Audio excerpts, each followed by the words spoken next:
कहीं सच्चे प्यार की आड़ में आप वशीकरण का शिकार तो नहीं हो गए हैं? क्योंकि ऐसा आजकल के टाइम में बहुत ज़्यादा हो रहा है कि लोग स्पेल करवाकर, वशीकरण कराकर लोगों को अपने कंट्रोल में करना चाहते हैं, लोगों को अपने अंडर रखना चाहते हैं। और ख़ासकर उन लोगों को जो उनकी बात नहीं मान रहे, उनसे उनकी मनचाहा काम नहीं करके दे रहे उन्हें। और इस सब में जो सबसे ज़्यादा धोखे आज के टाइम में देखे जाते हैं वो प्यार में देखे जाते हैं। और कई बार तो ऐसा होता है कि हम अपने आप को जिसे सच्चा प्यार समझकर तड़प रहे होते हैं, कहीं ना कहीं ऐसा होता है कि हम किसी स्पेल का या किसी वशीकरण का शिकार होते हैं। और इसे हम अपना जन्मों का साथ और या कहेंगे पहली बार ऐसी फीलिंग होना या पिछले जन्मों से कोई हमारा कनेक्शन है, ऐसे वर्ड बोले जाते हैं मोस्टली इन लोगों के मुंह से। ये सब लोग जो इस तरह की बातें बोल रहे हैं, या तो ये खुद वशीकरण का शिकार हैं या किसी इंसान को ये इतना पसंद करने लगे हैं कि उस इंसान को अपने वश में करना चाहते हैं। यानी स्पेल दोनों तरफ से हो रहा है। सच्चा प्यार क्या है, सच्चे प्यार के मायने क्या हैं, ये शायद आज के समय में किसी को भी नहीं मालूम। प्रेम वो होता है जो राधा ने कृष्ण से किया, कृष्ण ने राधा से किया। चाहे दूर भी थे लेकिन एक दूसरे के लिए बने हुए थे, एक दूसरे के साथ नाम था, एक दूसरे को पाने की तड़प नहीं थी, एक दूसरे को सिर्फ चाहते थे। सच्चा प्यार कुछ और है, लेकिन इस सच्चे प्यार का जो सत्यानाश किया हुआ है आज के समय के युवा पीढ़ी ने, और उसे सच्चे प्यार का नाम दे दिया है। कोई स्पेल करा रहा है, वशीकरण करा रहा है। तो अपने आप को एक बार ज़रूर चेक करें कि कहीं मैं किसी स्पेल या किसी वशीकरण का शिकार तो नहीं हुआ। और जो लोग स्पेल और वशीकरण की तरफ जा रहे हैं, उनसे भी इस चीज़ को अलर्ट रहना चाहिए कि ये जो वशीकरण और या स्पेल है, ये सब आपको कई बार उल्टा भी पड़ जाता है। आप खुद भी इसके शिकार हो सकते हैं, दूसरे को शिकार करते करते। स्पेल और वशीकरण से बचे, काला जादू, ओफ माय गॉड, कितनी चीज़ें हैं ऐसी जो सत्यानाश कर देती हैं, किसी दूसरे की ज़िंदगी तो ख़राब करती ही करती हैं। ये मत भूलिए कि जब भी माचिस को आग लगानी होती है तो पहले वो खुद जलती है, उसके बाद वो दूसरे को आग लगाती है। तो जहाँ आप वशीकरण करने जा रहे हैं, स्पेल करने जा रहे हैं, तो इतने अलर्ट रहिए कि उसका कुछ नुकसान आपको भी हो सकता है। अब चेक करते हैं कि अगर कोई वशीकरण का शिकार है तो उसमें क्या क्या देखने को मिलता है।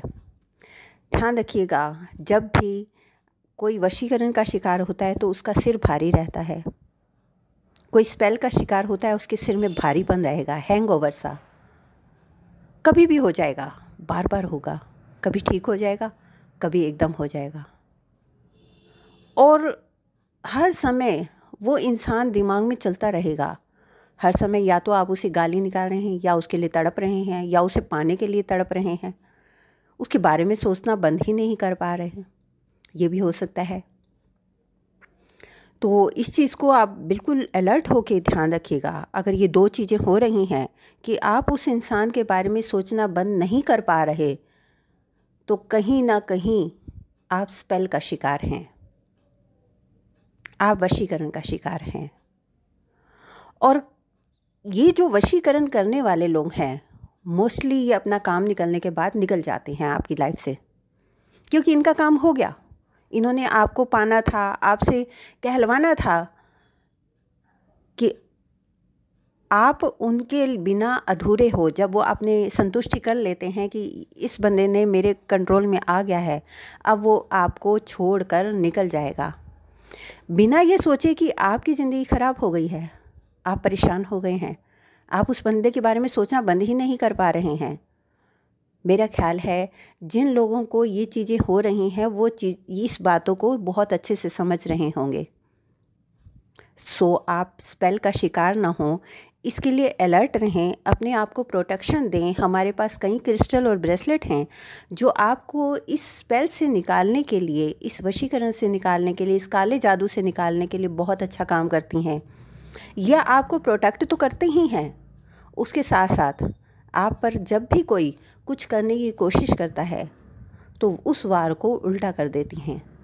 यानी किसी ने आपके ऊपर तीर फेंका, वो तीर आपको न लगकर मुड़कर वापस उसी की तरफ चला जाएगा। तो ऐसी प्रोटेक्शन के लिए आप मेरी टीम से कांटेक्ट कर सकते हैं, जो आपको ब्रेसलेट प्रोवाइड कराएंगे। इसमें सुलेमानी हकीम, ब्लैक ऑब्सिडियन, इस तरह के कई क्रिस्टल और ब्रेसलेट हैं। डिस्क्रिप्शन में मैंने नंबर दे रखा है, आप कांटेक्ट कर सकते हैं और अपने आप को स्पेल से बचाइए, अपने आप को काले जादू से बचा कर रखें।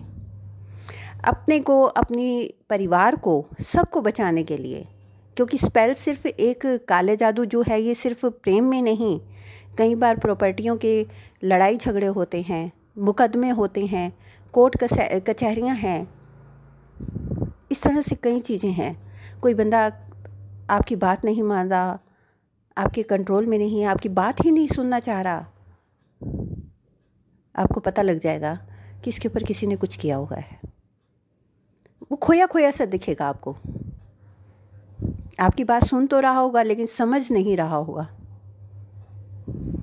और कभी कभी आप जब वो हल्का सा भी होश में होता है तो वो कहता है कि मैं इससे निकलना चाहता हूँ। समझ गए होंगे आप सब। धन्यवाद।